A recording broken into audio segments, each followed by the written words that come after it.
Praise the Lord. இயேசுவின் ரத்தம் ஜெயம். தினமும் இயேசு நிகழ்ச்சிக்கு உங்களை கர்த்தராகிய இயேசு கிறிஸ்துவின் நாமத்தில் வரவேற்கிறேன். செய்தியின் தலைப்பு, கர்த்தர் உங்களோடு பேசுகிறார், கவனியுங்கள். ஆதார வசனம் ஆதியாகமம் 41 32 வசனம். இந்த காரியம் தேவனால் நிச்சயிக்கப்பட்டிருக்கிறது என்பதையும் தேவன் இதை சீக்கிரத்தில் செய்வார் என்பதையும் குறிக்கும் பொருட்டு இந்த சொப்பனம் பார்வோனுக்கு இரட்டித்தது. தேவ ஸ்லாக்கியம் பெற்றவர்களே, கர்த்தர் தாம் மீட்டுக்கொண்ட தம்முடைய மக்களோடு பல முறைகளில் பல விதங்களில் பேசுகிறார். அவர் பேசினால் உண்டாகும், வேண்டாதவைகள் தகர்க்கப்படும். இந்த செய்தியை தொடர்ந்து கேட்டு வரும் பங்காளர்களே, உங்களால் விலைக்கு சொல்ல முடியாவிட்டாலும் உங்களால் உணர முடியும். உணர்ந்தும் வருகிறீர்கள். கர்த்தர் உங்களோடு இடைப்பட்டு வருகிறதை நீங்கள் நன்றாக உணர முடியும். இந்த நிச்சயம் உங்களுக்கு இருக்குமானால் இந்த செய்தி உங்களுக்கு மிகவும் பயனுள்ளதாக இருக்கும். மேற்கண்ட வசனம் யோசேப்பு பார்வோனுக்கு கிடைத்த சொப்பனத்திற்கு விளக்கம் அர்த்தம் கொடுத்துவிட்டு பின் சொல்லுகிறான், இது தேவனால் நிச்சயிக்கப்பட்டது. அது நீராக கண்டதல்ல, இது தேவன் நிச்சயித்திருக்கிறார்.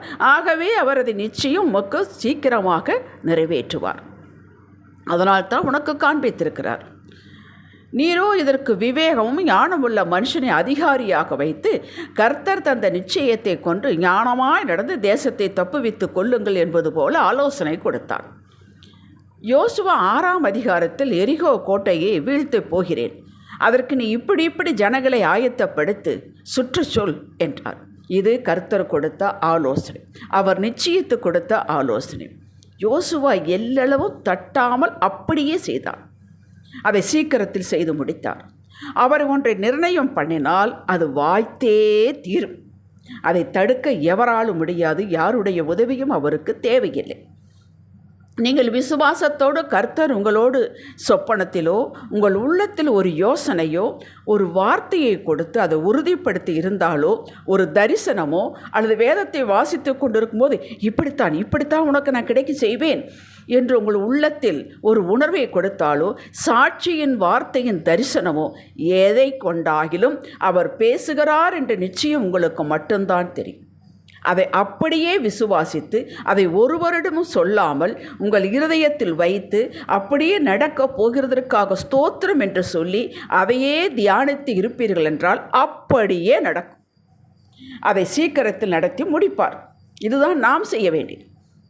ஒரு காரியம் செய்ய வேண்டாம், ஆரம்பிக்க வேண்டாம், இந்த உறவு வேண்டாம், இந்த இடத்திற்கு போக வேண்டாம் என்பதை நீங்கள் புரியும் வண்ணம் சொல்லுவார். சின்ன சின்ன தடுதல்கள் மூலம் பேசுவார். உடனே நிறுத்தி கொள்ளுங்கள். ஒரு வீடு வாங்கலாம் என்று முடிவெடுத்த 30 ஆண்டுகளுக்கு முன்பு ஆரம்பித்த போது சின்ன சின்ன தடுதல்கள் நான் புரியும் வண்ணம் காட்டினார். என் மனதிலும் ஒரு திகில் இருந்தது. ஆனாலும் வீட்டில் மற்றவர்கள் சொல்லுகிறார்கள் என்று துணிந்து வாங்கினேன்.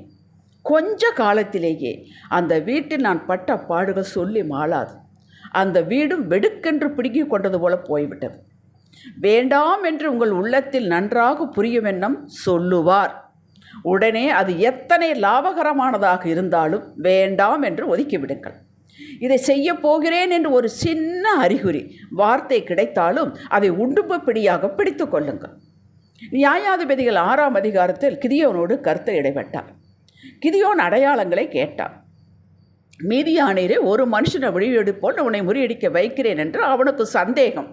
அப்படி என்ன எனக்கு அடையாளம் கொடுங்கள் என்று கேட்டான். அடையாளம் கொடுத்தார். அப்பவும் அவனுக்கு உறுதி வரவில்லை. எதிரியின் பாளையத்துக்கு போ என்றார். நியாயாதிபதிகள் 7ஆம் அதிகாரம் 11வது வசனம். அங்கே என்ன பேசுகிறார்கள் என்று கேள், பின்பு நீ திடப்படுவாய் என்றார். அப்படியே போனான். நியாயாதிபதி 7ஆம் அதிகாரம் 13, 14, 15 வசனங்களை வாசித்து பாருங்கள். அங்கே இரண்டு சோல்ஜர்ஸ் தான் கண்ட சொப்பனத்தை அதன் அர்த்தத்தையும் விளக்கி பேசி கொண்டிருந்தார்கள். இது கர்த்தரால் நிர்ணயிக்கப்பட்டது.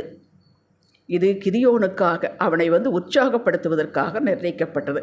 ஆகவே தான் நீ அங்கே போ, எதிரியின் பாளையத்துக்கு போ என்றார். கிதியோன் பட்டயம் நம்மை அழிக்கும் என்று அவர்கள் பேசிக்கொண்டார்கள். உடனே திரும்பி வந்தான், செயல்பட்டான். கர்த்தர் சீக்கிரத்தில் வெற்றியடைய செய்தார். உங்கள் உள்ளத்தில் ஒரு சின்ன இன்ஸ்டிங்க்ட் உண்டானால் அதை ஜெபத்தில் வைத்து பதில் பெற்று உறுதி செய்து கொள்ளுங்கள். ரூத்து புத்தகத்தில் ரூத்து, ஓர்பால் இருவரும் நகோமியின் மருமகள்கள், இளம் விதவிகள். கர்த்தர் ரூத்தை நிர்ணயித்து விட்டார், யூதாயா கொண்டு வர வேண்டும் என்று. நகோமி தன் தேவனை, தன் தேசத்தை, தங்களுடைய மக்களை பற்றி, அவருடைய வரமுறைகளை பற்றி, அவர்கள் தொழுது கொள்ளும் முறைமைகளை பற்றி, தேவன் தங்களோடு பேசுவதை பற்றி 2 பேரிடம்தான் சொல்லியிருப்பார். ஆனால் ரூத் இதை இறுக பற்றி கொள்ள வைத்தார். இது கர்த்தரால் நிச்சயிக்கப்பட்டது. விடாப்பிடியாக தன் மாமியை பற்றி கொண்டு வர வைத்தார். பின் நடந்து நாம் அறிந்ததை. ஒரு காரியம் கர்த்தரை நிர்ணயம் பண்ணியிருக்கிறார், அது நடக்கப் போகிறது என்பதற்கு அடையாளம் நமக்கு என்றுமில்லாத துணிச்சல் வரும். இது நம்முள்ளே ஒரு சந்தோஷத்தை கொடுக்கும், தெளிவை கொடுக்கும். ஜெபியுங்கள், ஜெபத்தில் உறுதிப்படுத்துவார். இதை பிடித்து கொள்ளுங்கள். இதை கர்த்தரே என்டோஸ் பண்ணுவார். மனிதரிடம் கேட்காதீர்கள், கர்த்தரே சொல்லுவார். இவைகள் யாவும் கண்களால் காணாதவைகள். இதில் இறங்கி செயல்படுவதற்கு விசுவாச துணிச்சல் வேண்டும். இது ஒரே நாளில் கிடைக்காது, வராதுங்க. இதற்கு நீங்கள் கர்த்தரோடு நல்ல உறவில் தொடர்ந்து இருக்க வேண்டும்.